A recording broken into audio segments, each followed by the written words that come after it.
Bonsoir bien-aimés, je vous salue au nom de Jésus-Christ de Nazareth. Alors, comme chaque vendredi, nous allons prendre notre instant de parole. Et pour ce vendredi, j'aimerais nous entretenir sur le thème « La puissance de la prophétie ». Je recommence.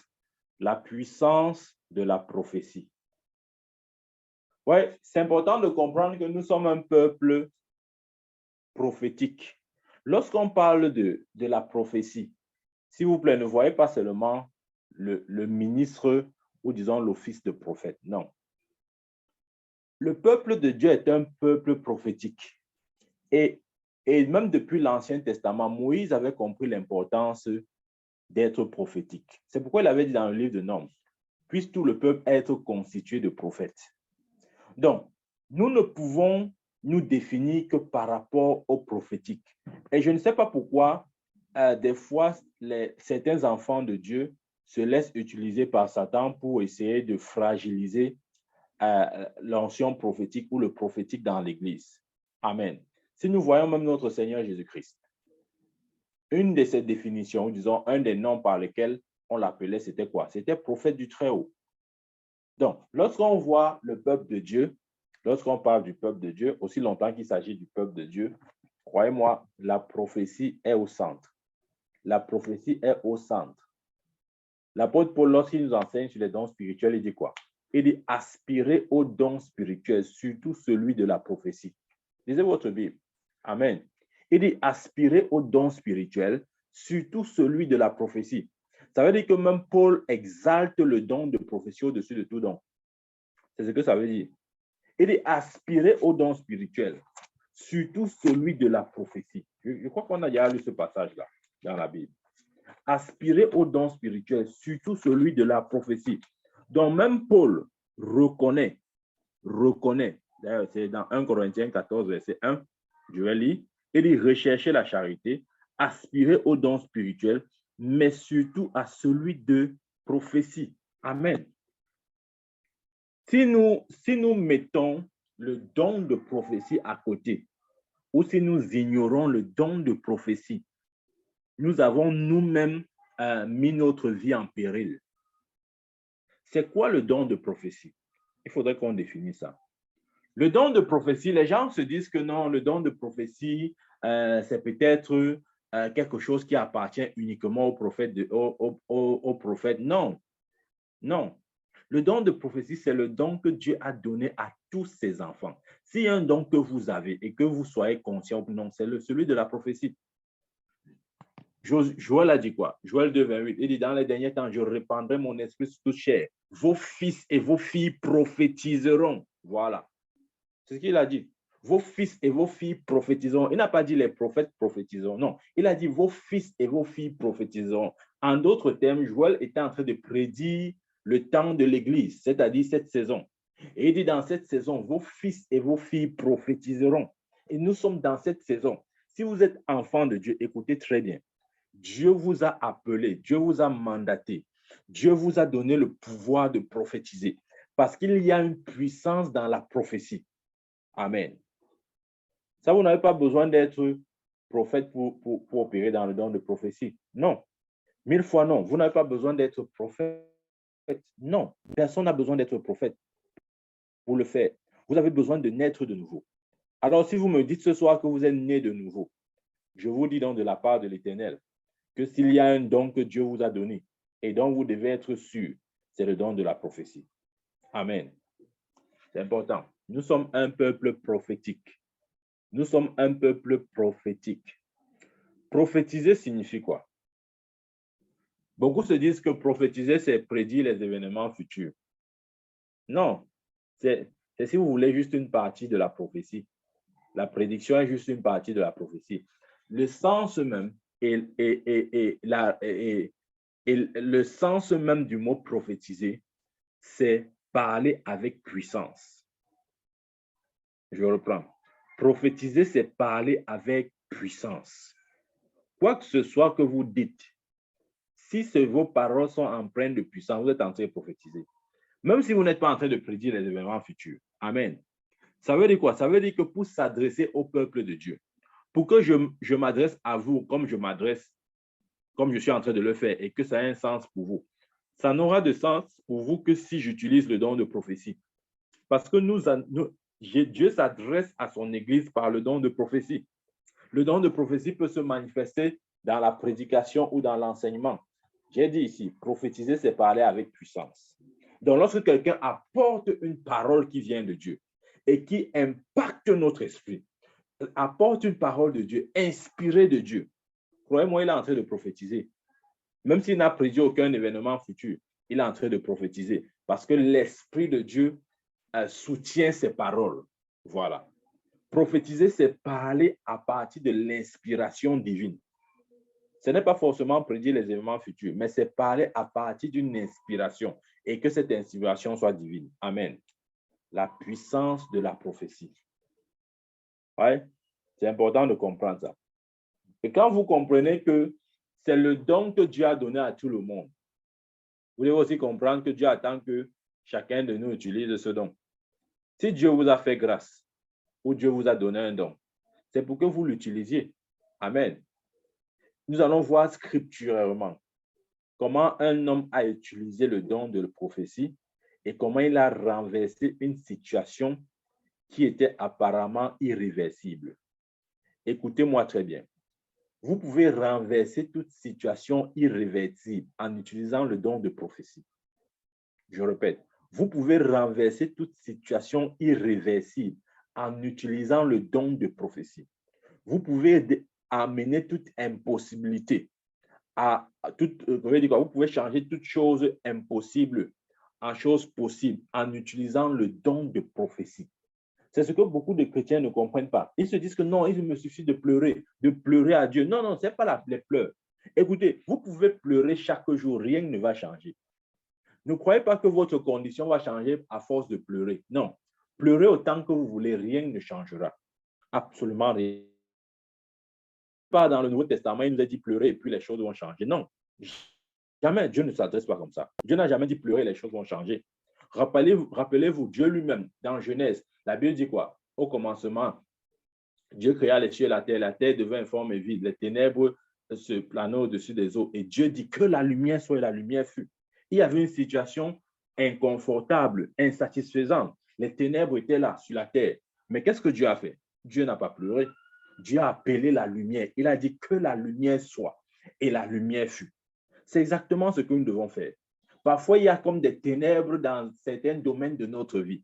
La solution n'est pas de pleurer, de ne pas dire à Dieu, oh Dieu, s'il te plaît, tu vois qu'il y a les ténèbres. Je vous assure, ce sont les bébés spirituels qui parlent comme ça là.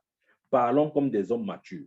Paul a dit dans 1 Corinthiens que lorsque j'étais un enfant, je parlais comme un enfant, j'agissais comme un enfant. Mais maintenant que je suis devenu adulte, j'ai fait disparaître tout ce qui était enfant en moi. Amen. Dieu ne s'attend pas que nous pleurons. Imaginez-vous, si vous avez un enfant, revenons un peu dans le cadre naturel. Si vous avez un enfant et il n'arrive à ne rien faire, tout ce qu'il sait faire, c'est seulement pleurer. Il veut manger, il pleure. Il veut dormir, il pleure. Il veut sortir, il pleure. Il veut le jouer, il pleure. Tout ce qu'il veut, il exprime juste ça par des pleurs. En tant que parent, que vous le vouliez, à un moment donné, ça va vous agacer. Parce que vous ne voulez pas que votre enfant s'exprime de cette manière. Vous attendez de votre enfant que lorsqu'il se lève et qu'il veut peut-être manger, qu'il aille se faire manger. S'il veut sortir, qu'il sorte. S'il veut faire n'importe quoi, qu'il manifeste une certaine indépendance. Et c'est ça. Dieu nous veut indépendants. Lorsque je parle de l'indépendance, c'est-à-dire que nous sortons de cet état d'enfance et que nous prenons notre place et position en Christ Jésus. Parce que Paul a dit dans Galates 4:1, aussi longtemps qu'un héritier est un enfant, il ne diffère en rien d'un esclave, quoi qu'il soit maître de tout. Très souvent, nous sommes comme ces héritiers-là, mais encore à l'étape d'enfance, les pios, les bébés spirituels. Nous ne pouvons pas, nous ne sommes pas matures, nous ne sommes pas, comment je vais dire ça, nous n'avons pas goûté la parole de justice, nous ne mangeons pas la nourriture solide. Nous sommes tous les jours comme au lait. On cherche seulement les enseignements légers, les choses qui n'impactent pas vraiment. OK? On doit grandir, on doit grandir. Et grandir pour Dieu, c'est savoir utiliser correctement sa langue. Parce que la prophétie fait intervenir notre langue. Amen. Réalisez-le. Notre langue est d'une puissance insoupçonnable. C'est pourquoi la Bible dit même que par tes paroles, tu seras justifié et par tes paroles, tu seras condamné. Amen. Dieu nous juge ou nous serons jugés sur la base de nos paroles.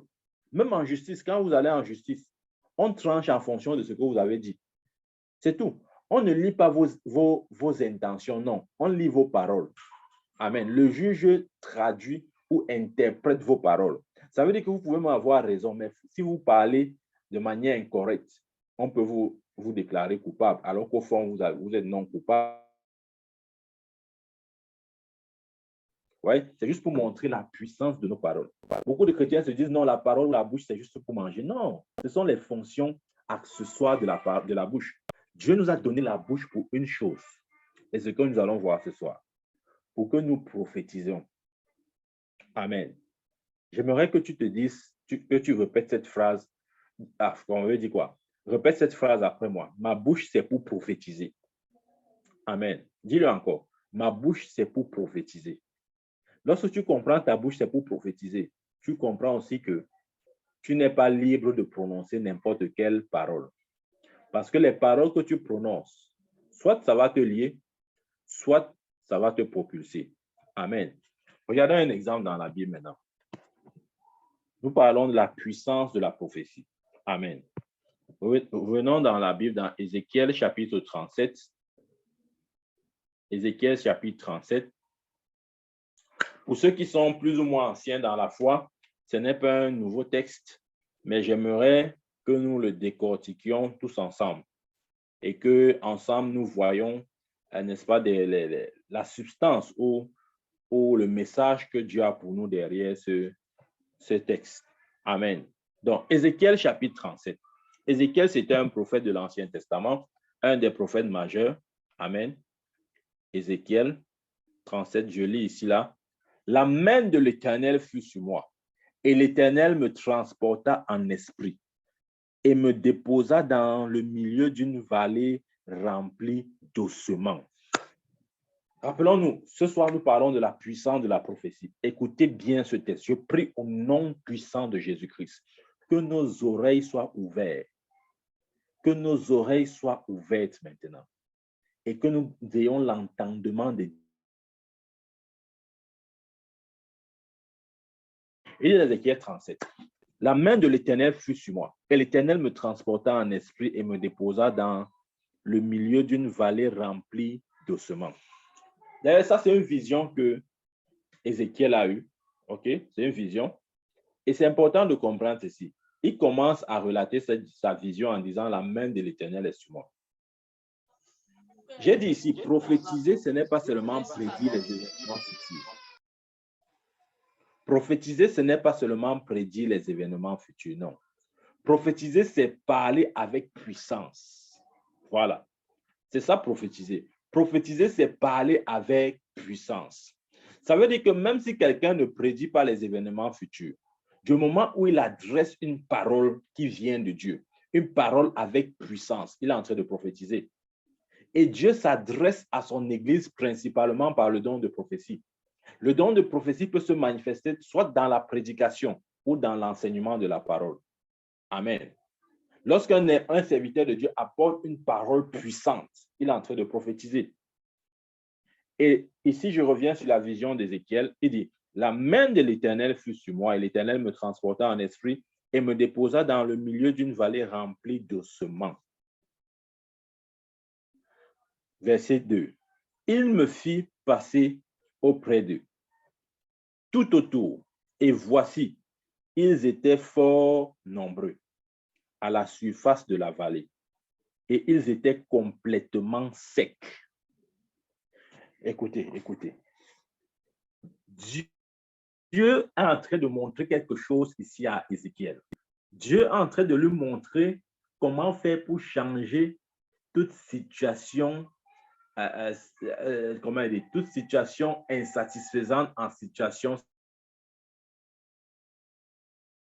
satisfaisante. Dieu est en train de lui montrer comment faire pour passer de la sécheresse à la vie. Je prie au nom puissant de Jésus-Christ, quel que soit le domaine de votre vie qui expérimente encore une sécheresse, pendant que vous écoutez cette parole, que cette sécheresse soit transformée maintenant en vie au nom puissant de Jésus. Et dit verset 2, il me fit passer auprès d'eux, tout autour, et voici, ils étaient fort nombreux, à la surface de la vallée et ils étaient complètement secs. Dieu a fait voir à son prophète une vallée remplie d'ossements et ces eaux étaient complètement secs. Il n'y avait plus de vie, absolument plus de vie. Amen. Et rien ne laissait même croire qu'il pouvait avoir une vie dans de telles circonstances. Amen. Le verset 3 dit, il me dit, fils de l'homme, ces eaux pourront-ils revivre? Je répondis, Seigneur éternel, tu le sais. Waouh! Est-ce que vous savez que la réponse de Ézéchiel est souvent la réponse que nous donnons à Dieu? Des fois, nous vivons des périodes de difficulté. Parfois, nous vivons ces moments de sécheresse. Et parfois, Dieu nous dit, mon enfant, est-ce que cette situation peut changer? Nous sommes tellement démoralisés et déstabilisés que nous parlons ici comme Ézéchiel. On dit, ah Seigneur, c'est toi qui sais. Non, non, non, non, non. 1000 fois non. 1000 fois non. Amen. Je vais vous dire, Dieu, je l'ai dit une fois, les gens ont peut-être compris ou pas compris, mais c'est vrai. Dieu ne fait aucun miracle. Ça va vous choquer ce que je vous dis, mais c'est vrai. Dieu ne fait aucun miracle. Il a donné toute l'autorité et la puissance à l'Église. C'est pourquoi si l'Église ne se lève pas pour agir, Dieu ne va pas agir. Qu'est-ce qu'il dit dans Marc 16? Il dit, voici les signes qui accompagneront ceux qui auront cru. En mon nom, ils imposeront les mains aux malades et les malades seront guéris. Qui impose les mains? C'est celui qui est né de nouveau. C'est lui qui guérit le malade. Amen. Ça veut dire quoi? Ça veut dire que Dieu nous a donné le pouvoir et la puissance de transformer toute situation, n'est-ce pas, toute situation de sécheresse en vie. Amen. Donc, ici, nous ne devons pas parler comme Ézéchiel. Dieu dit à son prophète, fils de l'homme, ces ossements pourront-ils revivre? Il répond en disant, Seigneur, c'est toi qui le sais. Il y a des situations devant lesquelles nous semblons être tellement vulnérables, fragiles que nous n'avons plus de réponse. Et tout ce qu'on peut dire, c'est Seigneur, c'est toi qui sais. Non, ce n'est pas Seigneur, c'est toi qui sais. Regardez le verset suivant. Le verset suivant. Dieu réprimande son prophète. Il dit quoi? Il me dit, prophétise sur ces eaux et dis-leur ossements desséchés, écoutez la parole de l'Éternel. Vous voyez? Pendant que Ézéchiel était en train de dire à Dieu, Seigneur, c'est toi qui sais si ces ossements peuvent changer. Dieu est en train de dire à son prophète, non, ne dis pas que c'est moi qui sais. C'est toi qui dois faire quelque chose par rapport à ça. C'est toi qui dois faire quelque chose par rapport à ça. Et la chose que Dieu attendait ce qu'il fasse, c'est quoi? C'est qu'il prophétise. Ce soir, je parle de la puissance de la prophétie. Dans cette vallée remplie d'ossements secs, la réponse, la solution à cette vallée d'ossements desséchés était la prophétie. Dieu a dit, prophétise sur ces eaux et dis-leur, ossements desséchés, écoutez la parole de l'Éternel. Prophétiser, c'est prononcer la parole de l'Éternel. Amen. Que la parole de l'Éternel soit toujours sur votre bouche. Amen. Pour qu'elle soit sur votre bouche, elle doit demeurer dans votre cœur. Amen. Et lorsque la parole de Dieu est dans votre cœur et sur votre bouche, n'hésitez pas de la proclamer à temps et à contre-temps. Parce que la puissance est dans la parole que vous dites. La puissance n'est pas... J'ai envie de dire quelque chose. La puissance, comment je vais dire ça? Excusez-moi l'expression, mais j'espère qu'on va bien comprendre ce que je veux dire. La puissance n'est pas en Dieu, c'est en nous. Excusez-moi, je ne sais pas si on comprend ce que ça veut dire. Ça veut dire qu'il y a des choses que Dieu ne fera plus jusqu'à ce que vous les faites. Ne laissons pas les disant, oh Seigneur, viens faire, viens faire. Il va faire quoi? Il ne va rien faire. Absolument rien. Quand Moïse était devant la mer Rouge, lisez votre Bible. Moïse attendait que Dieu fasse quelque chose. Dieu a dit jamais, j'ai rien à faire. C'est toi qui vas faire. Il a dit, lève ton bâton en direction de la mer et fends-la. Lisez le livre d'Exode. Dieu dit à Moïse, lève ton bâton en direction de la mer et fends-la. Donc, c'est Moïse qui a fendu la mer Rouge, ce n'est pas Dieu. Les chrétiens se disent souvent que c'est Dieu qui a fendu la mer Rouge. Ce n'est pas Dieu, c'est Moïse. Il avait donné l'autorité. Le bâton entre la main de Moïse, dans les mains de Moïse, représentait l'autorité de Dieu. Et nous avons reçu la même autorité. Jésus a dit, comme le Père m'a envoyé, moi aussi vous envoie. Donc, on a la même autorité. Donc, comme Moïse, levons le bâton devant cette mer rouge et fendons-la. Ce n'est pas Dieu qui fend, c'est nous. C'est nous. Ouais, quand on dit comme ça, les chrétiens, on dit que c'est quoi ça? C'est quel genre de doctrine? C'est nous. Lisons notre Bible. Voici les signes qui accompagneront ceux qui auront cru. Ils imposeront les mains aux malades, les malades seront guéris. Vous avez vu là, on a dit qu'ils vont demander à Dieu de guérir les malades. Même cette prière, Seigneur, on demande à Dieu de guérir les malades. C'est parce qu'on n'a pas grandi dans notre conscience de Christ. Vous savez, l'apôtre Paul parle dans Colossiens 1, 27. Mystère caché de tous les âmes est révélé maintenant. Christ en nous, l'espérance de la gloire. Parce que nous ne sommes pas suffisamment conscients de ce mystère de Christ en nous. On agit comme des bébés. Christ en nous, c'est maintenant nous qui faisons par lui. Amen. C'est plus un truc où on dit, oh Seigneur Dieu, s'il te plaît, s'il te plaît. Non, non, non. Écoutez, je vais vous dire, il y a des choses sur lesquelles Dieu ne voudrait pas qu'on vienne le supplier pour obtenir cela. Je vais vous donner un exemple. Vous allez me dire, ça veut dire quoi? Je vais vous donner un exemple. Si vous avez votre enfant et que l'enfant là atteint la maturité, disons comme ça, là, il a peut-être 20 ans, 25 ans, etc. Et le matin, quand il se lève, est-ce que ce que vous voulez, c'est que quand il veut prendre son petit déjeuner, il vient vous demander, papa, s'il te plaît, je peux prendre mon petit déjeuner? Non, ça ne va pas vous plaire, ça. OK?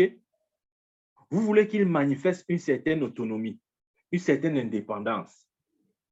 Vous voulez qu'il apprenne à utiliser ce qui lui appartient. Ce qui appartient à son père lui appartient. Amen.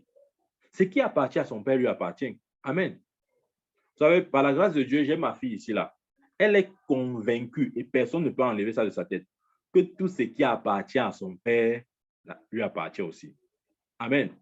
C'est pourquoi il y a même des choses qu'elle prend même sans me demander. Elle ne veut même pas me demander. Parce qu'elle est consciente que c'est pour elle. Elle a ça dans sa tête. Elle sait que ce qui appartient à papa m'appartient. Elle ne veut même pas me demander avant de prendre. Et parfois, quand elle prend comme ça, je lui dis, j'essaie même de l'effrayer, mais elle ne se laisse pas effrayer. Tu peux ressentir dans son caractère qu'elle est consciente que ce que tu as là, c'est pour moi. Voilà. Et je ne peux rien faire. Je veux juste parler pour parler, mais au fond, je peux faire quoi? Elle a raison. Ce qui m'appartient lui appartient. Amen. Regardez, tout ce qui est en Dieu est aussi pour vous. Amen. C'est pourquoi l'apôtre Paul dit dans 1 Corinthiens 3, 21 que tout est à vous. Tout est à vous. Tout est à vous. Vous avez déjà lu ça dans la Bible? Pour voir un peu notre Bible. Dans 1 Corinthiens chapitre 3. Suivez bien la construction de ces versets-là. C'est Paul qui parle. Il dit donc, verset 21, je peux lire ma partie 21, il dit que personne donc ne mette sa gloire dans des hommes, car tout est à vous. Waouh! Il n'a pas exclu quelque chose, il n'a même pas énuméré quelque chose, il dit tout. Il continue en disant, soit Paul, soit Apollos, soit Céphas, soit le monde, soit la vie, soit la mort, soit les choses présentes, soit les choses à venir. Tout est à vous et vous êtes à Christ et Christ est à Dieu. Waouh! Tout est à vous. Et d'ici, Paul est à vous, Apollos est à vous, Céphas est à vous, le monde est à vous, la vie est à vous, la mort est à vous, les choses présentes à vous, les choses à venir encore à vous. Amen. J'aime souvent donner cet exemple. Si on a crédité votre compte d'un montant peut-être de 5 millions, et c'est dans votre compte, vous avez encore besoin de la permission de quelqu'un pour toucher cet argent? Non. Vous allez juste à la banque et puis vous faites le chèque et puis vous sortez ça, c'est tout. Amen. Vous n'avez plus besoin de dire, vous ne demandez même plus à la personne qui a déposé l'argent parce que c'est déjà dans votre compte. Vous allez juste et vous utilisez. OK? Vous prenez ce qui vous appartient. Amen. Prendre ce qui nous appartient signifie quoi? Utiliser sa foi, mettre sa foi à l'œuvre pour recevoir ce qui nous a déjà été donné. Tout est en nous, tout, absolument tout. Il n'y a plus rien que vous puissiez demander à Dieu aujourd'hui qui ne vous est déjà pas donné. Amen. Tout. Quoi que ce soit. Regardez, c'est parce qu'on n'a pas cet entendement-là. On se dit que Dieu nous exauce quand nous prions. C'est vrai et c'est faux. Je vais vous dire pourquoi.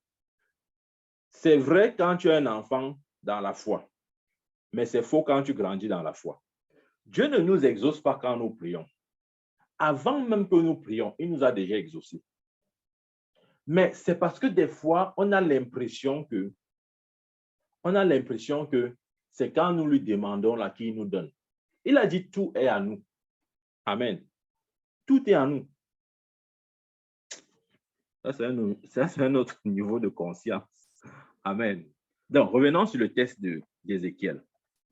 Ézéchiel, ici, il voit cette vallée remplie d'ossements secs et Dieu lui pose la question, est-ce que ces ossements peuvent revivre? Il dit à Dieu, Seigneur, c'est toi qui le sais. Et Dieu lui dit, non, ne dis pas c'est moi qui le sais. Le verset 4, il dit quoi? Il me dit, prophétise sur ces eaux et dis leur ossements desséchés. Écoutez la parole de l'Éternel. Verset 5, ainsi parle le Seigneur, l'Éternel, à ces eaux. Voici, je vais faire entrer en vous un esprit et vous vivrez. Oui. Là, il a pris ses responsabilités. Il a arrêté d'accuser Dieu. Il a arrêté de croire que c'est Dieu qui peut changer cette histoire. Oui, des fois, on se dit, non, Dieu, on dit souvent quoi là? On a des chants pour accompagner ça. Attention, hein, je ne suis pas là pour tirer sur des chants ou sur des chants de l'Éternel. Mais il y a des chansons que, honnêtement, on doit un peu arrêter de chanter si on veut grandir. OK? Si on veut grandir dans notre foi, on doit arrêter de les chanter. Parce que ça nous maintient inconsciemment dans un état infantile où on continue de croire et d'agir comme des enfants. Il y a des gens qui disent, oh, Dieu va changer mon histoire. C'est vrai et c'est faux. OK? C'est vrai quand tu es encore un enfant dans la foi. Et c'est faux quand tu grandis. Quand tu grandis dans la foi, tu comprends que ce n'est pas Dieu qui change ton histoire, c'est toi qui changes ton histoire. Ézéchiel a changé l'histoire de cette vallée remplie de semences desséchées. Comment? En prophétisant. Ce n'est pas Dieu qui a changé, c'est Ézéchiel. Il a utilisé le don de prophétie. Il a parlé. Dieu a dit quoi? Prophétise sur ces eaux et dis-leur ossements desséchés, écoutez la parole de l'Éternel. Souvent, on croit que c'est Dieu qui va changer notre histoire. Il ne va rien changer. Je vous dis la vérité. Cet enseignement, ce n'est pas pour les bébés. Si vous êtes bébé, vous allez dire que le prophète raconte des histoires. Dieu ne va pas changer. Si nous nous levons et nous faisons exactement comme Ézéchiel a fait, notre histoire va changer.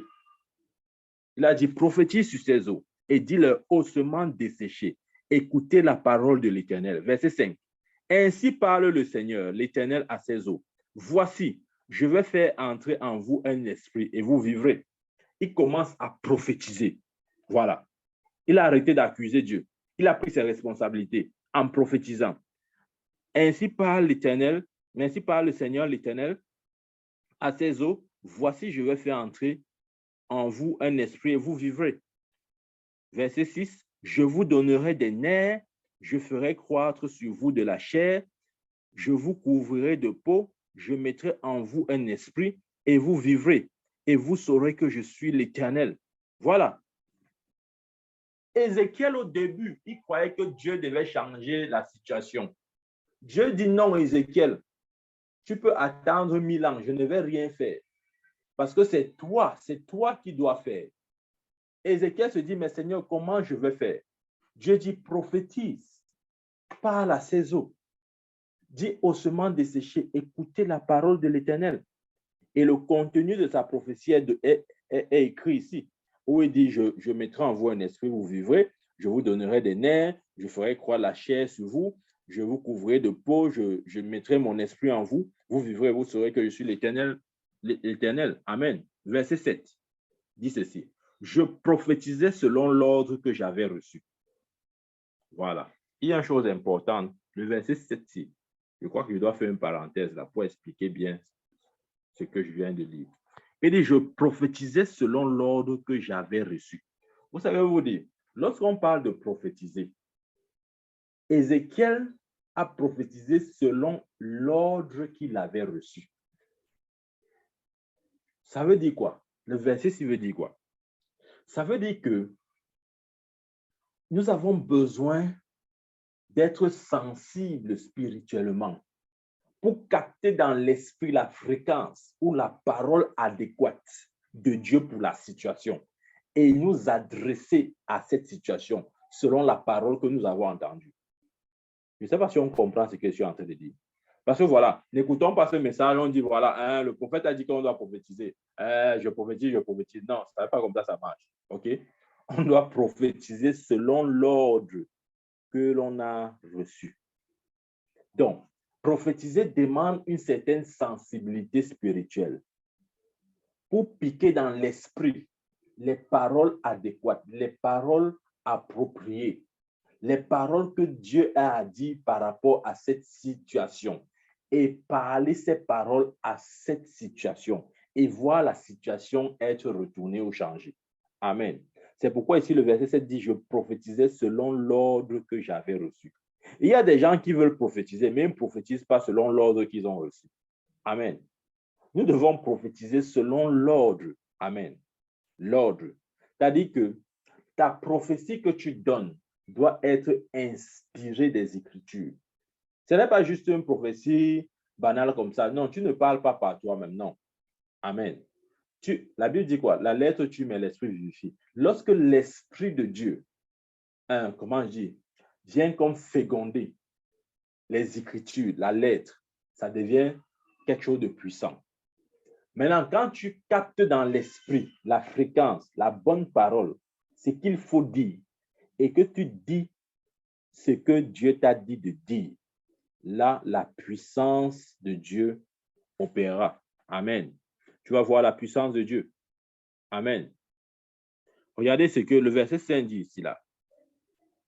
Ainsi parle le Seigneur l'Éternel à ses eaux. Dieu a donné le contenu de ce que Ézéchiel devait dire. Et c'est ce qu'il a dit. C'est pourquoi il dit au verset 7, je prophétisais selon l'ordre que j'avais reçu. Et il continue en disant, et comme je prophétisais, il y eut un bruit. Et voici, il se fit un mouvement, et les eaux se rapprochaient les uns des autres.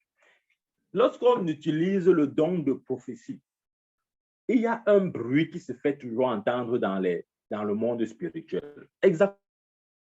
Ézéchiel. Il dit, et comme je prophétisais, il y a eu un bruit. Le bruit signifie quoi? Ça veut dire que dans le monde spirituel ou dans le règne de l'esprit, la chose commence à être fécondée, à prendre forme. C'est ça le bruit. Il dit, et comme je prophétisais, il y a eu un bruit. Et voici, il se fit un mouvement. Et les eaux se rapprochaient les uns des autres.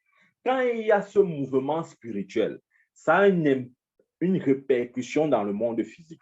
La répercussion, c'est quoi? C'est que les os se rapprochaient les uns des autres. Ça veut dire que chaque os cherchait son complémentaire. Donc, certainement, c'est dans cette vallée, non seulement les os étaient desséchés, mais les squelettes n'étaient plus rangés normalement. C'était comme dispersé. Peut-être le pied gauche était au nord, le pied gauche, le pied droit au sud, etc. Mais pendant qu'il prophétisait selon l'ordre que Dieu lui avait donné, la Bible dit qu'il s'est fait entendre un bruit. Et ça, c'est le bruit de l'esprit. Quand nous parlons les paroles de Dieu, ce bruit se fait toujours entendre. Amen. Rappelez-vous, même à la Pentecôte, la Bible dit qu'il y a eu un bruit.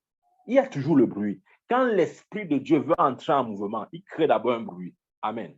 Voilà. Donc, quand il y a eu ce bruit-là, la Bible nous dit quoi? La Bible nous dit que les os se sont rapprochés. En d'autres termes, chaque os cherchait son complémentaire. Je prie au nom puissant de Jésus. Pendant que vous allez vous lever et prophétiser pour changer toute situation sécheresse dans votre vie, que ce bruit se fasse entendre maintenant et que chaque os cherche son complémentaire. Ça veut dire qu'il y a eu comme une reconstitution, il y a une reconstruction. Amen. Ce que peut-être l'ennemi avait dispersé, avait disloqué par la puissance de la prophétie, impulsé par l'Esprit de Dieu rassemble cela. Amen. Lorsque nous prophétisons, ce bruit, c'est un bruit qui annonce le rassemblement. Les eaux dispersées ont commencé à se rapprocher. Amen. Parce qu'il y avait un bruit. Et il y a eu ce bruit parce qu'un homme s'est levé et s'est mis à prophétiser selon l'ordre qu'il avait reçu. Je prie au nom de Jésus que vous soyez cet Ézéchiel. Que vous soyez cet Ézéchiel pour votre propre vie. Je vous dis quelque chose. Je vais être honnête avec vous. L'église d'aujourd'hui, suivez bien, ce n'est pas tous les hommes de Dieu qui vont vous dire ça. OK? Pour deux raisons. Soit peut-être parce qu'ils ne savent pas eux-mêmes, ou bien soit peut-être parce qu'ils veulent maintenir le peuple de Dieu dans une sorte de dépendance vis-à-vis d'eux. Mais je vais vous dire la vérité. Le peuple de Dieu dans la nouvelle alliance, la Bible dit que il n'y a plus de médiateur ou d'intermédiaire entre Dieu et son peuple. Ça veut dire quoi? La conséquence directe de ce que je viens de dire, c'est que c'est vous le premier prophète de votre vie. Écrivez ça quelque part si vous pouvez écrire. Je suis le premier prophète de ma vie. Ne laissez pas votre vie au prophète Michael. Non, je vous dis la vérité. Vous êtes le premier prophète de votre vie. Maintenant, le rôle des prophètes actuels, c'est quoi? Parce qu'il faut comprendre, il y a un peu trop de confusion dans le corps de Christ à ce niveau-là. Les prophètes de l'Ancien Testament sont différents des prophètes du Nouveau Testament. Les prophètes de l'Ancien Testament servaient d'intermédiaires entre Dieu et les hommes. Mais les prophètes du Nouveau Testament, ils ne sont plus des intermédiaires. Ils sont, si vous voulez, des gens qui éclairent, qui apportent la lumière et qui dirigent toujours vers le Christ. OK? Je ne vais jamais dire que je suis un intermédiaire. Non, je ne suis pas un intermédiaire. Ce sera abuser de mon office. Amen. Mais par contre, Dieu m'a donné la capacité d'apporter la lumière pour que les écailles tombent des yeux et que le peuple de Dieu voit les choses de manière plus claire. Donc, je dis ceci et je répète. Chacun de vous là, vous êtes le premier prophète de votre vie. Donc, lorsqu'on parle de prophétiser, n'attendez pas que le prophète Michael vienne le faire pour vous. Non. Je vous donne les clés. Je vous donne la voie. Je vous donne les secrets. Si chacun de vous se lève à partir d'aujourd'hui, comme je prêche ce message, si vous entrez dans ce message, vous allez voir les répercussions. Vous allez voir les résultats. Amen. C'est vrai ce que je dis. Vous allez voir les résultats. Parce qu'aujourd'hui, chacun est son propre prophète. La Bible dit quoi? Écoutez ce que la Bible dit. La Bible dit que nous sommes la lumière du monde. Nous sommes la lumière pour le monde. Nous ne sommes pas la lumière pour l'Église, parce que l'Église est déjà dans la lumière. Qui comprend ce qu'elle vient de dire là? Nous sommes la lumière du monde, OK? Nous ne sommes pas la lumière de l'Église. L'Église est déjà lumière. Ça veut dire quoi? Ça veut dire que ce rôle d'intermédiaire, je peux au trop le jouer lorsque je suis avec un païen. Je peux jouer ce rôle d'intermédiaire parce qu'il est dans les ténèbres et moi, je suis dans la lumière. Mais lorsque je suis au milieu de mes frères, comme je suis aujourd'hui, ce soir, je ne suis plus intermédiaire.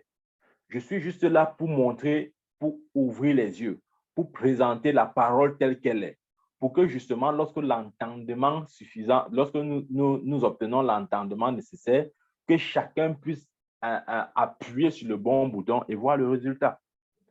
Tu es le prophète de ta vie, je te l'ai dit aujourd'hui. Si tu ne savais pas, je te l'aurais dit. Tu es le prophète de ta vie. Donc, quand on parle de prophétiser, n'attends pas que l'homme de Dieu doit prophétiser. Lève-toi d'abord et commence à prophétiser. Amen. Même si l'homme de Dieu va venir après comme en renfort ou bien pour te soutenir, commence déjà. Amen. Commence déjà.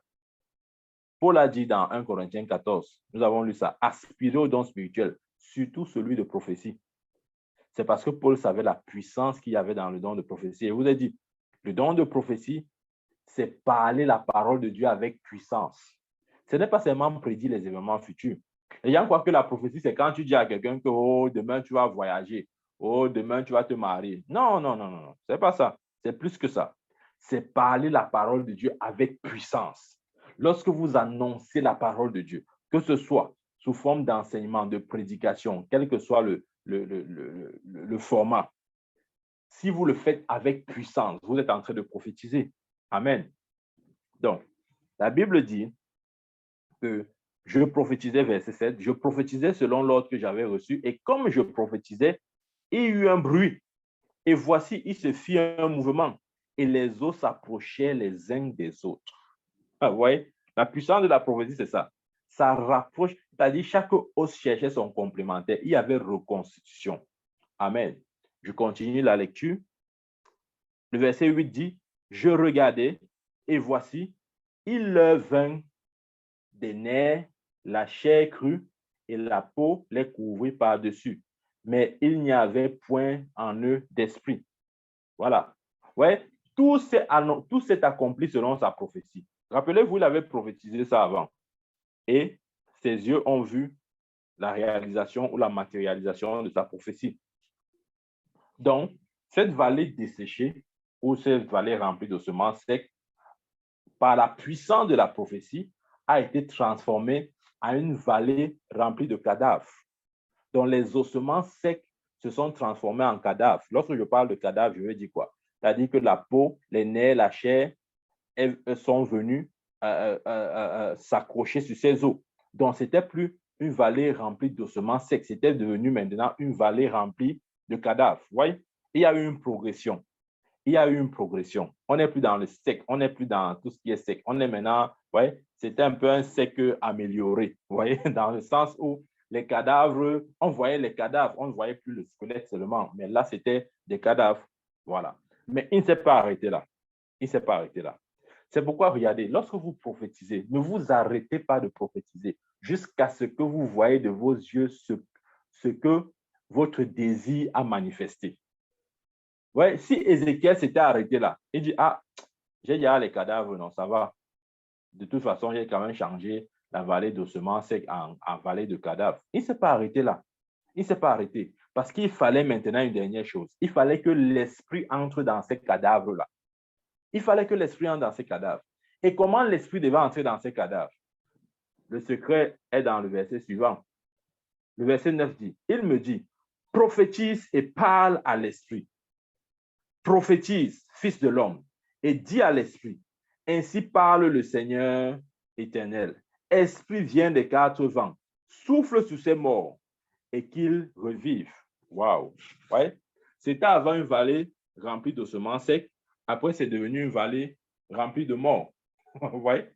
Mais il voulait plus que ça. Il ne voulait pas les morts, il voulait les vivants. Et il fallait qu'il fasse quelque chose d'autre. Il fallait qu'il prophétise maintenant. Écoutez, là, il n'a plus prophétisé sur les cadavres, il a prophétisé sur le Saint-Esprit. Est-ce que vous avez réalisé ça? La deuxième fois qu'il prophétise, il ne prophétise plus sur les cadavres, il prophétise sur le Saint-Esprit. C'est ce qu'il dit. Il dit, viens. Il dit quoi? Esprit, viens des quatre vents. Souffle sur ces morts et qu'ils revivent. Il prophétise là maintenant sur l'Esprit de Dieu. Est-ce que vous savez qu'on peut prophétiser sur l'Esprit de Dieu? Ouais, ça, c'est un autre chapitre. Hein. Oui, oui, oui. On peut prophétiser sur l'Esprit de Dieu. Ça veut dire quoi, prophétiser sur l'Esprit de Dieu? Ça veut dire renvoyer à l'Esprit de Dieu sa parole. Lorsque vous renvoyez à l'Esprit de Dieu sa parole, vous êtes en train de prophétiser sur l'Esprit de Dieu. Amen. Le verset 9 dit ceci. Il me dit, prophétise et parle à l'Esprit. Prophétise, fils de l'homme, et dis à l'Esprit. Ainsi parle le Seigneur, l'Éternel. Esprit, viens des quatre vents, souffle sur ces morts et qu'ils revivent. Amen. Amen. Là maintenant, il voulait voir pas une vallée de mort, mais il voulait avoir une vallée de vivants. Et pour qu'il ait une vallée de vivants, il fallait que l'esprit maintenant, c'est-à-dire l'esprit de l'homme, l'esprit puisse, je veux dire, l'esprit de chaque homme puisse revenir dans son corps. Et quand il a prophétisé sur l'esprit de Dieu, il a dit, souffle les quatre vents, esprit de Dieu. Nous voyons le résultat. Le verset 10 dit ceci. Je prophétisais selon l'ordre qu'il m'avait donné. Une fois de plus, Ézéchiel a prophétisé selon l'ordre qu'il a reçu. Je vous ai dit, pour prophétiser, il y a un ordre que nous devons recevoir. Ce n'est pas seulement un truc qu'on se lance. Non, ce n'est pas ça. OK? Il a prophétisé selon l'ordre. L'ordre dont je parle là, c'est quoi? Il faut un peu que j'explique ça. La Bible dit que ceux qui sont conduits par l'Esprit de Dieu sont fils de Dieu. C'est la direction de Dieu, OK, à l'intérieur de nous. C'est-à-dire que l'Esprit de Dieu qui nous pousse à faire quelque chose. C'est ça l'ordre. L'ordre, c'est l'impulsion de l'Esprit de Dieu à l'intérieur de nous. Amen. Et cette impulsion, généralement, est accompagnée de paroles. Quand l'impulsion vient, ça vient avec des paroles. C'est pourquoi ceux qui prophétisent, souvent même, ils ne réalisent pas ce qu'ils ont dit. Vous voyez ce qu'il dit? Oui, c'est vrai ce qu'il dit. Des fois, il y a des enseignements, quand je donne comme ça, là, après, je réécoute, j'ai l'impression que ce n'est pas moi qui parlais. Ça, je vous dis la vérité. Je vous dis la vérité. Peut-être vous n'avez jamais su ça, mais c'est vrai. C'est-à-dire que quand j'écoute, je suis autant béni que vous, sinon plus même. Et je dis, mais comment j'ai fait pour dire ça? En fait, j'étais en train de prophétiser selon l'ordre que je recevais au moment où je parlais. Amen. C'est pourquoi c'est empreinte de puissance. C'est pour ça que ça a quand même la marque de la puissance de Dieu. Parce que quand l'ordre vient de l'Esprit de Dieu, croyez-moi, ça a un impact. Ça a un impact dans le monde spirituel et ça a un impact dans le monde physique. Quand Ézéchiel prophétisait, il y avait un impact dans le monde spirituel. Et cet impact se traduisait par des bruits. Et physiquement, cet impact se traduisait par le rassemblement des eaux dispersées. C'est ça la puissance de la prophétie. Il prophétisait selon l'ordre qu'il avait reçu. Au nom puissant de Jésus-Christ, que nos oreilles soient ouvertes sur l'ordre de l'Éternel. Que nos oreilles soient ouvertes sur l'ordre de l'Éternel, afin que nous prophétisons toujours selon l'ordre qu'il nous donne. Amen. Selon la parole qu'il met dans notre bouche. Amen. Ça, c'est important. Et le verset 10 dit, et l'Esprit, voilà, il dit, verset 10, je prophétisais selon l'ordre qu'il m'avait donné, et l'Esprit entra en eux, et il reprit vie, et ils se tinrent sur leurs pieds. C'était une armée nombreuse, très nombreuse. Wow! Gloire à Dieu. Pour la dernière fois, ou pour cette dernière phase, il a prophétisé sur l'Esprit de Dieu en disant, Esprit de Dieu vient sous des quatre vents et que ces morts revivent. Et c'est ce que l'Esprit de Dieu a fait. Il a redonné la vie à ses corps en mettant dans chaque corps son esprit. Et la Bible dit que quoi? Lorsque l'Esprit de Dieu a fait comme si, a agi ainsi, c'était une armée nombreuse, très nombreuse. Maintenant, réalisons ceci. Au début, on parlait d'une vallée remplie de semences secs. Mais à la fin, on parle d'une armée nombreuse, très nombreuse. Une armée. Une armée. On comprend ce que ça veut dire? On n'a pas dit que c'était les hommes nombreux. Une armée. Donc, ça veut dire que c'était des hommes de guerre. Peut-être à côté d'eux, il y avait, je ne sais pas moi, des épées ou de quoi que ce soit, mais c'était des hommes de guerre, puisqu'on parle d'une armée nombreuse. Mais au départ, ce n'était pas ça. Au départ, c'était une vallée remplie d'ossements secs. Quand il a prophétisé selon l'ordre qu'il avait reçu, cette vallée remplie d'ossements secs s'est transformée en vallée de mort. C'est-à-dire la chair, les nerfs et tout ça sont venus, OK? Se sont manifestés et puis les cadavres ont revêtu de la chair et tout ça, OK? Et ensuite, il a encore prophétisé selon l'ordre que l'Éternel lui avait donné. Et c'était maintenant quoi? Une armée très nombreuse. Ce que je veux dire, c'est quoi? C'est que des fois, notre vie est loin en deçà du standard de Dieu. C'est un domaine de notre vie. Parfois, Dieu, ce qu'il veut voir, c'est une armée nombreuse. Mais ce qui est actuellement, c'est une vallée remplie d'ossements desséchés. Et des fois, on fait comme Ézéchiel. On dit au Seigneur, c'est toi qui sais. En tout cas, tout pouvoir t'appartient. N'est pas tu es Dieu, tu es sur le trône, non. En tout cas, fais ce que tu veux. Non, ce n'est pas ça. Dieu a enseigné à Ézéchiel que tu peux changer toute situation défavorable, toute situation insatisfaisante en utilisant le pouvoir de la prophétie. Je vais vous expliquer ce que c'est que la prophétie. La prophétie, c'est dire la parole de Dieu avec puissance. Lorsque nous parlons la parole de Dieu avec puissance, nous sommes en train de prophétiser. Alors que cette parole soit toujours sur notre bouche. Amen. Que cette parole soit toujours sur notre bouche. Mais pour qu'elle soit sur notre bouche, elle doit être sur notre cœur ou dans notre cœur. Parce que le Saint-Esprit, la Bible dit quoi? Jésus a dit quoi? Lorsqu'il parle du Saint-Esprit dans Jean 14, il dit, il vous rappellera les choses que je vous ai dites. Ça veut dire qu'un des rôles du ministère du Saint-Esprit, c'est de nous rappeler. Quand on dit rappeler, ça veut dire que l'information était censée être en toi. Donc, on te rappelle. Si on te rappelle, ça veut dire que il y avait, en fait, on rappelle, comment je vais dire ça? On rappelle quelque chose qui existe, OK? Ça veut dire dans la pensée de Dieu, nous sommes censés avoir l'information. Et maintenant, au moment opportun, le Saint-Esprit prend cette information. Il nous rappelle ce que nous avons déjà mis en nous. Mais si rien n'entre en nous, il va nous rappeler quoi? Il n'aura rien à nous rappeler. Et c'est ça le problème. C'est que des fois, la parole de Dieu n'habite pas abondamment dans la vie des chrétiens. C'est pourquoi ils sont un peu bloqués. Même quand on dit prophétiser là, ils ne savent même pas comment commencer. Pourquoi? Parce que la parole de Dieu est faible. Ils ne peuvent même pas citer 3 versets comme ça de tête. C'est difficile. Amen. C'est vrai ce que je dis. Disons-nous la vérité. Il y a des chrétiens qui ne peuvent pas citer à la lettre 3 versets de la Bible. Ils sont toujours en train de paraphraser. Et si tu leur dis c'est où dans la Bible, il va dire non, c'est écrit quelque part là-bas dans la Bible. Non, ce n'est pas comme ça. Amen. Dieu nous a toujours appelés un peuple prophétique. Le don de prophétie est le don, j'ai envie de dire quoi? C'est le don par excellence que Dieu a donné à son Église. Si vous êtes né de nouveau, je vous ai dit, que vous le reconnaissiez ou non, que vous le croyez ou non, s'il y a un don que Dieu vous a donné, c'est le don de prophétie. Amen. C'est le don de prophétie. Joël a prophétisé, Joël 2, 28. Dans les derniers temps, dit l'Éternel Dieu, je répandrai mon esprit sur toute chair. Vos fils et vos filles prophétiseront.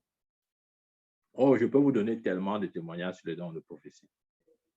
L'expression du miraculeux repose sur le don de prophétie. C'est vrai ce qu'il est dit. Vous ne pouvez pas vivre une vie miraculeuse. Vous ne pouvez pas voir les miracles. Est-ce que vous savez que les miracles est l'expression même de la puissance prophétique? Regardez, quand quand un chrétien serviteur de Dieu ou qui que ce soit prie pour un malade, il dit peut-être sois guéri et le malade est guéri. Vous croyez c'est quoi? Le sois guéri là est empreint de puissance. Ce n'est pas un sois guéri vide, non. L'Esprit de Dieu soutient le sois guéri là. C'est pourquoi le malade reçoit sa guérison. Parce que si je dis sois guéri et dans mon sois guéri, il n'y a pas la laine de Dieu, il n'y a pas le souffle de Dieu. Je suis en train de parler à moi-même. Rien ne se produira. Amen. Je vous dis ceci. Est-ce que vous savez que un bon comédien, suivez bien l'esprit dans lequel je parle, un bon comédien peut imiter votre voix, mais il ne peut jamais imiter votre haleine. Vous comprenez ce que je veux dire? C'est-à-dire que, et ce qui vous caractérise, ce n'est pas seulement votre voix. Parce que votre voix, on peut l'imiter. Il y a des gens qui imitent parfaitement la voix du président. Hein. Notre président, oui, j'en connais. Il y a un comédien, là, il s'appelle même qui là encore là. J'oublie son nom. Je vous assure, quand il parle, vous avez l'impression que c'est le président qui parle. Oui. Mais pourquoi est-ce que sa parole n'a pas de puissance? Pourtant, il est en train de parler avec le même timbre que le président de la République. C'est l'haleine. Quand je parle de l'haleine, je parle de quoi? Je parle de l'essence même, de la source, d'où vient cette parole-là. Tu peux imiter mes paroles, mais est-ce qu'elles viennent de moi? Amen. Donc, lorsque nous prophétisons, nous déclarons des paroles qui portent la laine de Dieu. C'est ça la prophétie. La prophétie ou prophétiser, c'est déclarer des paroles qui portent la laine de Dieu, la puissance de Dieu. On ne peut pas copier la laine. Tu peux copier le timbre de ma voix, mais pas la laine. OK? La puissance de Dieu ne se copie pas. Tout le monde peut dire au nom de Jésus, sois guéri. Mais pour que la guérison prenne place, il faut que l'Esprit de Dieu entre en action. Amen. Tout le monde peut dire au nom de Jésus, sois délivré. Mais pour que la délivrance prenne place, il faut que l'Esprit de Dieu entre en action. Amen. Voilà pourquoi Dieu nous a donné le don de prophétie. Pour que nous changions toute situation impossible en situation possible.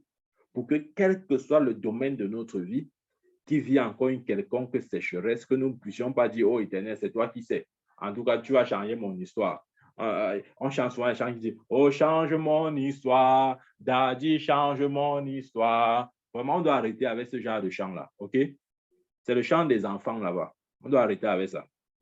Ça semble être spirituel, mais quand vous grandissez dans la foi, ce sont des chants qui vous enchaînent dans un certain état d'esprit. Ce n'est pas change mon histoire, Daddy change mon histoire, ma vie t'appartient, Seigneur change mon histoire. Alors, arrêtons avec ces choses-là.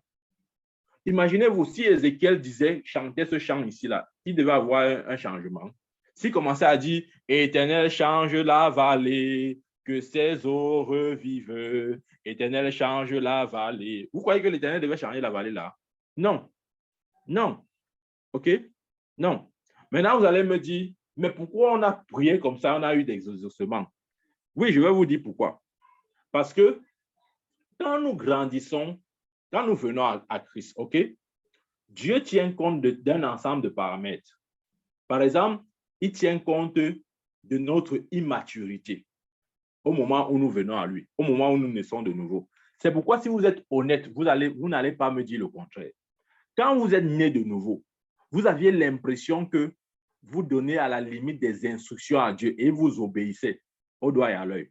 Pourquoi? Parce que ce n'est pas parce qu'il voulait faire ainsi. C'est parce que vous étant encore bébé, puisque vous venez juste de vous convertir, il avait besoin de vous rassurer. Il avait besoin que vous sachiez qu'il est là, il est votre papa. Il est tout près de vous. Il ne vous abandonne pas. C'est pourquoi quand quelqu'un naît de nouveau, je vous dis, c'est le meilleur moment pour donner les instructions à Dieu. Et je vous assure, il va vous obéir. C'est le seul moment où Dieu semble obéir à l'homme.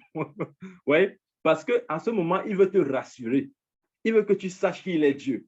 Il veut que tu saches qu'il t'exauce. Il veut que tu saches que dès que tu parles là, il est attentif à ta voix. C'est pourquoi quand nous sommes dans cette période de notre vie, Dieu ne regarde pas trop notre manière de prier. Bien sûr, il y a une manière de prier. OK, je crois que j'ai enseigné sur ça. Comment prier? Il y a une manière de prier. Quelle que soit la manière que tu pries, Dieu va toujours t'exaucer. Mais le problème, c'est quoi? Observez bien. Après un certain temps, vous avez l'impression que Dieu ne vous exauce plus. Qui est d'accord avec moi? C'est-à-dire que quand vous naissez de nouveau là, même si vous dites, Seigneur, je veux le visa dans 2 heures, je vous assure, le visa va venir. Quel que soit ce que vous demandez à Dieu, il va vous donner. Si vous dites, Seigneur, je veux me marier cette année, tu vas te marier. Quel que soit ce que tu demandes à Dieu, tu as l'impression qu'il s'empresse même pour te donner. Mais après un certain temps, tu demandes à Dieu, c'est comme s'il ferme ses oreilles. Là où il courait pour agir, tu as l'impression qu'il n'a même pas compris ce que tu as dit. En fait, ce qui se passe, c'est quoi? C'est que Dieu voudrait à ce moment-là que tu grandisses. Dieu voudrait à ce moment-là que tu augmentes un peu dans ta foi. J'aime souvent illustrer ça par des exemples naturels. Des fois, nos enfants, quand ils sont en bas âge, parfois tu peux manger comme ça là. Ton enfant vient, il s'invite même sans te demander ta permission. Il mange ce qu'il veut. Bref, il se comporte un peu bizarrement. Mais tu n'es pas vraiment strict, tu n'es pas dur. Tu es même au content. Oh, tu es même au contraire content. Mais quand l'enfant grandit, à un moment donné, tu ne vas plus tolérer certaines choses. OK? Je donne souvent cet autre exemple. Quand nous avons nos enfants en bas âge, peut-être nous les mettons des couches. Si on oublie de mettre les couches, il fait peut-être pipi sur le lit ou bien il fait peut-être caca sur le lit. Personne ne va fouetter un enfant de 1 an parce qu'il a fait pipi ou caca sur le lit. Non, tu ne peux pas le faire. Au contraire, quand il fait même pipi ou caca, tu es content. Tu dis, hé, petit partout, tu as pissé encore ce matin. Hein? Mais votre enfant, s'il a 6 ans, 7 ans, il pisse au lit, vous allez le fouetter. Voilà. Pourquoi? Parce que l'exigence que vous accordez à un enfant de son âge est différente de celle que vous accorderez à un enfant d'1 an. Donc, Dieu aussi est comme ça. Voyant notre immaturité et le fait que nous venons juste de faire nos premiers pas dans la foi, il n'est pas regardant sur beaucoup de choses. C'est pour ça qu'à ce moment, j'ai dit, vous avez l'impression que vous pouvez même lui donner des ordres à la limite et il vous obéit. Mais après là, vous allez prier, c'est comme s'il n'entend plus. C'est parce qu'il veut maintenant que votre approche dans la prière change, que vous priez de manière correcte, que vous vous adressez de manière correcte. Amen. Amen. Des fois, des enfants peuvent se comporter bizarrement, on laisse. Mais quand ils grandissent, on devient de plus en plus dur avec eux. Pourquoi? Parce qu'on veut forger en eux un certain caractère. Parce que si on laisse tout, on aura juste formé des bons imbéciles ou des idiots à nos côtés. On est obligé parfois d'être dur. On est obligé parfois de dire non là où on a dit oui hier. Ouais? Là où tu disais oui hier, demain tu es obligé de dire non. Parce que si tu ne dis pas non, l'enfant ne va pas grandir. L'enfant va rester enfant. OK? Donc, c'est important. Dieu voudrait que nous utilisons ce qu'il nous a donné. Ce qu'il nous a donné, c'est quoi? C'est le don de prophétie. Et je vous ai dit, vous n'avez pas besoin d'être prophète pour avoir ce don. Si vous êtes né de nouveau, ce don est en vous. Selon la promesse de Joël 2,28, dans les derniers temps, je répandrai mon esprit sur toute chair. Vos fils et vos filles prophétiseront. Donc, si vous êtes né de nouveau, je vous informe, c'est une information. Vous avez le don de prophétie en vous. Si vous ne le saviez pas, c'est une information. Vous ne pouvez pas être né de nouveau sans ce don-là en vous. C'est impossible, donc vous l'avez. Donc, il est important d'activer ce don. Et l'activation de ce don passe d'abord par la conscience. Réalisez que vous l'avez. Et savez aussi ce que c'est. Le don de prophétie, c'est parler la parole de Dieu.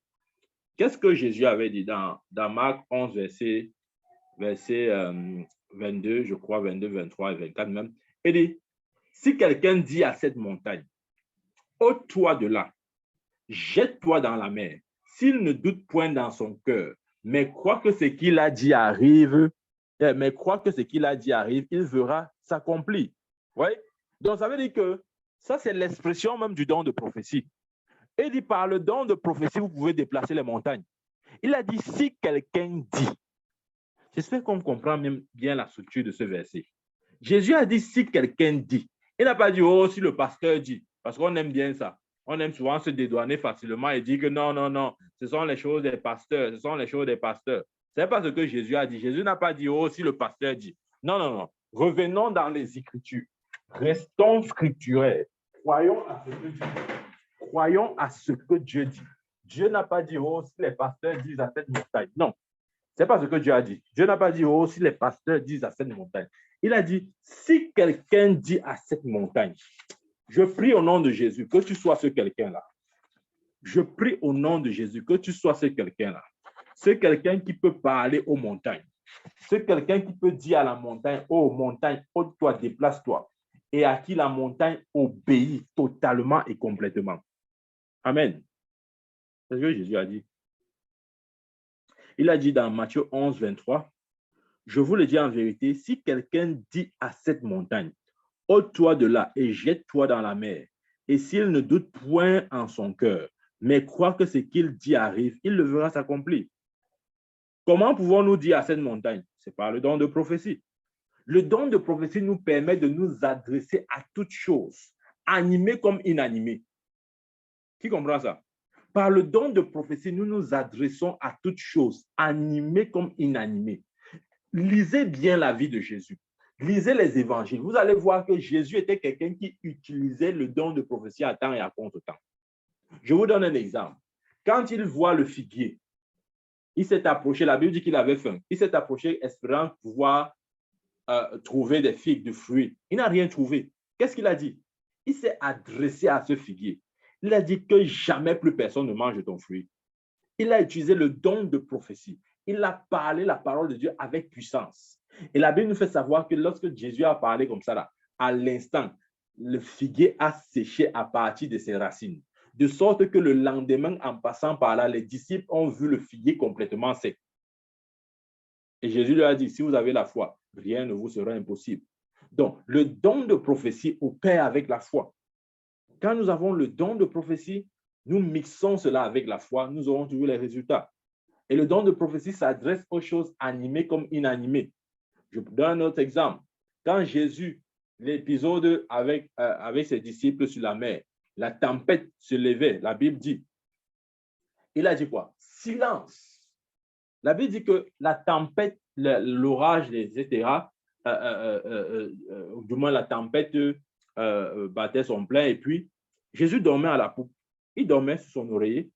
Et quand il dormait sur son oreiller, les disciples s'agitaient. Oh, ils montaient, descendaient. Moi, je me pose toujours une question. Je ne sais pas si vous vous posez aussi la même question. Comment le son de la tempête, la pluie qui tombait dans la barque, toutes ces choses-là n'ont pas pu réveiller Jésus? C'est vraiment bizarre. Hein? Vous voyez, ça démontre l'état de tranquillité et de paix dans lequel le Seigneur était. Rien ne le secouait, même pas le son de la tempête, même pas le bruit de la mer, même pas l'orage, même pas les pluies, même pas l'eau qui remplissait la barque dans laquelle il était. Il était au repos. Il était au repos. Il dormait. Qu'est-ce qui a réveillé Jésus? C'est l'agitation de ses disciples. C'est parce que ses disciples s'agitaient. Ils sont venus le réveiller. Que maître, maître, ne vois-tu pas que nous sombrons? Pardon, lève-toi, fais quelque chose, fais quelque chose. Je vais vous dire, ce jour-là, Jésus n'avait pas besoin de se réveiller. Si les disciples avaient compris la puissance de la prophétie, ils n'auraient pas eu besoin de réveiller le maître. Ils devaient simplement se lever et faire ce que Jésus a fait, c'est-à-dire parler à la tempête. Quand Jésus s'est levé, il a dit, silence, tais-toi. La Bible dit qu'il y a eu un grand calme. Et les disciples ont dit, mais qui est cet homme qui obéit même le vent et la tempête? Écoutez, le don de prophétie s'adresse à toute situation, animé comme inanimé, je vous ai dit. Vous pouvez parler à tout. Je dis, vous pouvez parler à tout. Et vous voyez la puissance de Dieu se manifester. Amen. Quand je dis parler à tout, je me rappelle en avril 2021, j'ai expérimenté quelque chose qui est toujours présent dans mon esprit. Je vous assure, quand j'en parle, c'est comme si je suis encore en train de revivre cette scène-là. Il y a tellement de témoignages que je peux donner. Oh, c'est tellement nombreux. Mais je vais juste prendre quelques-uns comme ça pour que nous percevions un peu la puissance de la prophétie. Amen. Donc, en avril 2021, le Seigneur me donne une vision pendant que je suis en train de dormir la nuit. Et je me retrouve quelque part. Vraiment, je ne sais pas où j'étais. Bref, j'étais quelque part. Et dans ce quelque part-là, il y avait des femmes. C'était beaucoup plus des femmes. Je voyais, il y avait un peu comme une dizaine de femmes, quelque chose comme ça là. Oui, peut-être 8 ou 9 ou 10 femmes comme ça là, qui avaient fait des accidents de circulation. Et tous les os des pieds étaient broyés. Aucune d'elles ne pouvait se tenir debout. Je dis tenir debout, c'était impossible. Je dis bien impossible. Personne ne pouvait se tenir debout à cause des os fracturés et cassés partout. Et dans ce rêve-là, il y avait un homme de Dieu, je ne sais pas qui c'était exactement, mais dans la conscience du rêve, c'était un homme de Dieu pour qui j'avais une certaine estime, une estime. Et puis, je me disais que non, voilà, comme cet homme de Dieu est là, ça va quoi. De toute façon, dans ma tête, dans ma conscience, c'était, OK, si c'est que vraiment il ne peut rien faire, ce n'est pas moi qui vais faire quelque chose. Et justement, ce qui s'est passé, c'est quoi? C'est que cet homme de Dieu n'a pas pu, je ne sais pas trop pour quelle raison, il n'a pas pu prier ni guérir ces hommes, ces femmes qui étaient malades, etc. Et à ce moment-là, l'Esprit de Dieu, voyez, la Bible dit que quoi? Que Ézéchiel a prophétisé selon l'ordre qu'il avait reçu. Ouais, n'oublions pas ça. Il a prophétisé selon l'ordre qu'il avait reçu. À ce moment, l'Esprit de Dieu m'a inspiré maintenant, m'a poussé à aller prier pour ces femmes. Je vous assure, c'est là où j'ai compris combien nos paroles sont chargées de puissance. Ne blaguez plus avec vos paroles. Ne parlez plus au hasard. Ne dites plus seulement, ne parlez pas juste pour parler. Je vous dis la vérité. C'est le jour-là que j'ai compris que quand la Bible dit que tout a été créé par la parole, c'est vrai. C'est vrai. Mes frères, mes sœurs, c'est vrai. Je me suis tenu devant ces femmes-là et curieusement, il y avait un auditoire, il y avait des gens, il y avait comme des gens qui regardaient, quelque chose comme ça là. Il y avait des gens qui regardaient, voilà. Il y avait comme un public, quelque chose comme ça là. Et je me suis tenu devant la première femme et je me suis tenu devant elle comme ça là. J'ai tenu comme ces deux pieds. Et j'ai commandé maintenant aux os de se redresser. Mes frères, je vous parle, Dieu est témoin. Pendant que j'ai parlé à ces os-là de se redresser, littéralement, j'entends les os faire crac, c'est comme les robots, comme, ouais, je ne sais pas si on comprend ce qu'elle veut dire. Je vous dis la vérité, instantanément, en ma présence, pendant que je tiens les pieds d'une femme, je commande à ces os de se redresser. Les os m'obéissent exactement comme j'ai dit. Amen. J'entends comment l'os fait crac, ça prend la forme. Et quand ça prend la forme maintenant, pendant que le Saint-Esprit est en train de faire cette opération dans le corps de cette femme-là, la femme a été comme un peu, c'était vraiment comme une chirurgie. La femme était un peu comme en train de crier, quoi. Parce que, bon, voilà, quand elle dit crier, c'est-à-dire que quand on opère quelqu'un, voilà. Mais quand l'opération est finie, la femme se lève. Elle se lève pour la première fois. Elle ne pouvait pas se lever, ses os étaient cassés. Voilà, elle se lève. Et quand elle se lève comme ça, là, je vois derrière moi le public qui était là. Les gens étaient comme excités parce qu'ils n'arrivaient pas à croire qu'un os peut se redresser pendant qu'on parle. Mais oui, ils n'arrivaient pas à croire ça. Que comment un os peut obéir au son de la voix de quelqu'un. Jésus a dit, comme le Père m'a envoyé, moi aussi je vous envoie. Écoutez, ce témoignage-ci, ce n'est pas parce que je suis prophète. C'est pour vous dire que vous aussi, vous pouvez faire pareil. Amen. Nous avons tous reçu le même esprit. C'est la différence au niveau de la mesure de la foi. Jusqu'où est-ce que votre foi peut croire? Jusqu'où est-ce que vous pouvez croire que Dieu peut faire dans votre vie?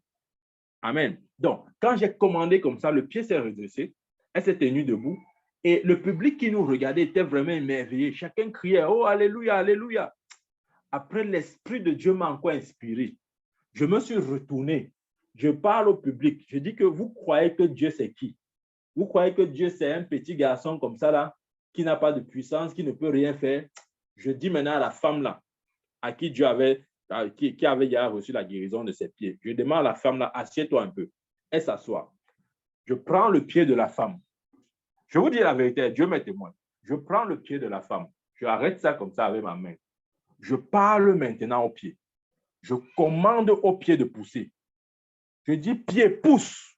Quand je dis pied pousse, le pied s'allonge littéralement aux yeux et aux yeux de tout le monde. Les gens criaient dans la salle.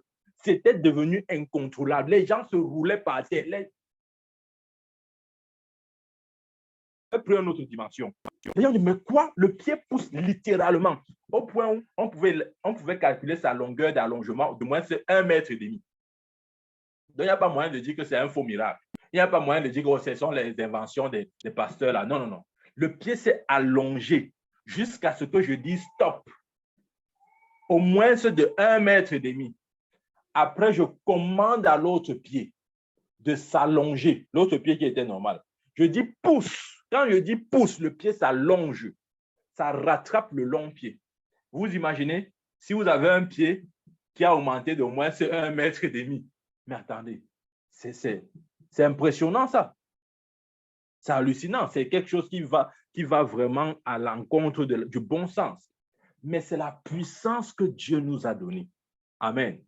Et quand les gens étaient criaient comme ça, oh gloire à Dieu, ils étaient vraiment, oh, c'était terrible. Amen. C'était l'expression de la gloire de Dieu. Ouais, des fois, on se dit juste que non, Jésus peut juste guérir les pieds. Guérir les pieds, c'est quoi? Il allonge aussi le pied. Amen. Et après, maintenant, quand c'est produit comme ça, j'ai commandé maintenant au pied de rentrer, de prendre la taille normale. Quand je demande au pied réduit, le pied réduit.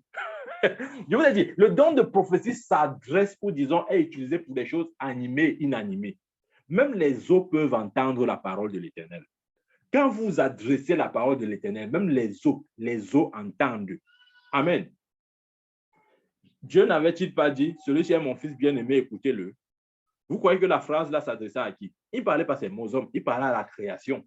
Dieu a ordonné à toute la création d'écouter la voix de Jésus. C'est pourquoi Jésus pouvait parler au figuier, le figuier l'écoute. C'est pourquoi il pouvait parler à la tempête l'écoute. C'est pourquoi il pouvait parler à un mort, de revient à la vie, le mort l'écoute. Il pouvait parler à tout. Amen. Et Jésus a dit, comme le Père m'a envoyé, moi aussi je vous envoie.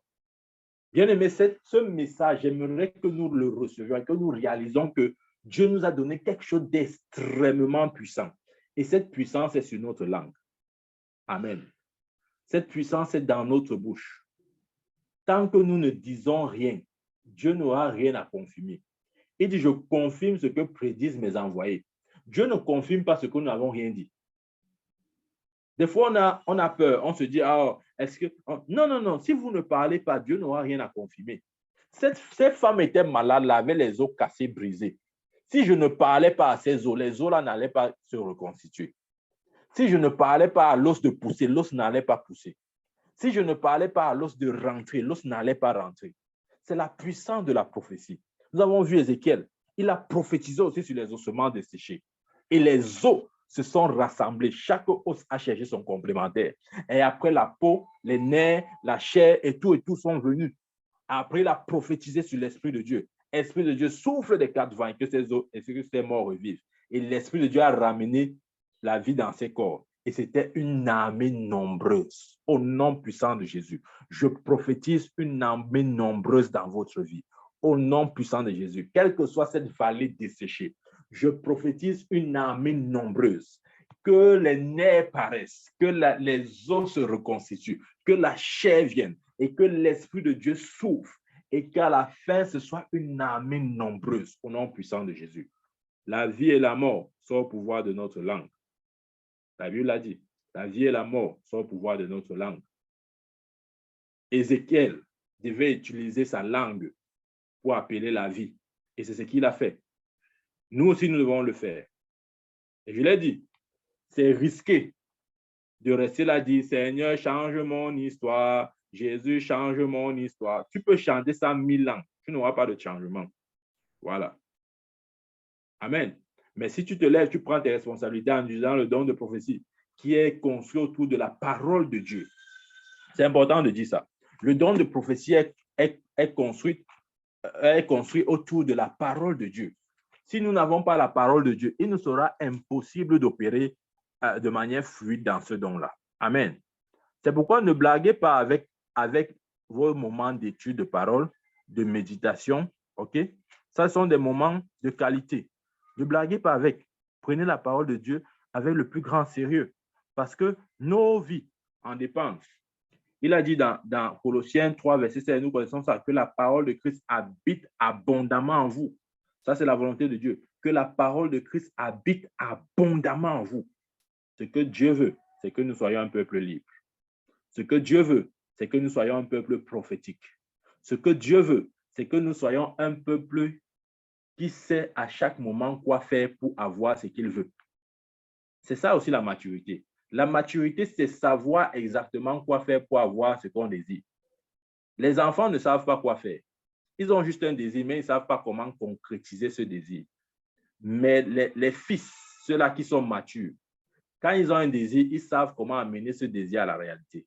Je prie au nom de Jésus que nous réalisons l'outil de la prophétie, que nous réalisons que la prophétie nous a été donnée comme un outil pour amener à la réalisation tout ce qui est en nous, que nos désirs trouvent un accomplissement complet par l'utilisation du don de prophétie. Que Dieu nous bénisse, que Dieu bénisse sa parole dans notre cœur.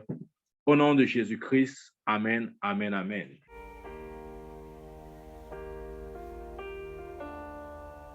Bien-aimés, je vous salue au nom puissant de Jésus-Christ. Je viens ici vous annoncer la tenue de notre veillée de prière, notre veillée de prière mensuelle. Alors, elle aura lieu vendredi 21 juillet 2023, lorsqu'il sera 23h heure du Cameroun. De 23h jusqu'à 6h, nous allons passer des moments intenses dans la présence de Dieu.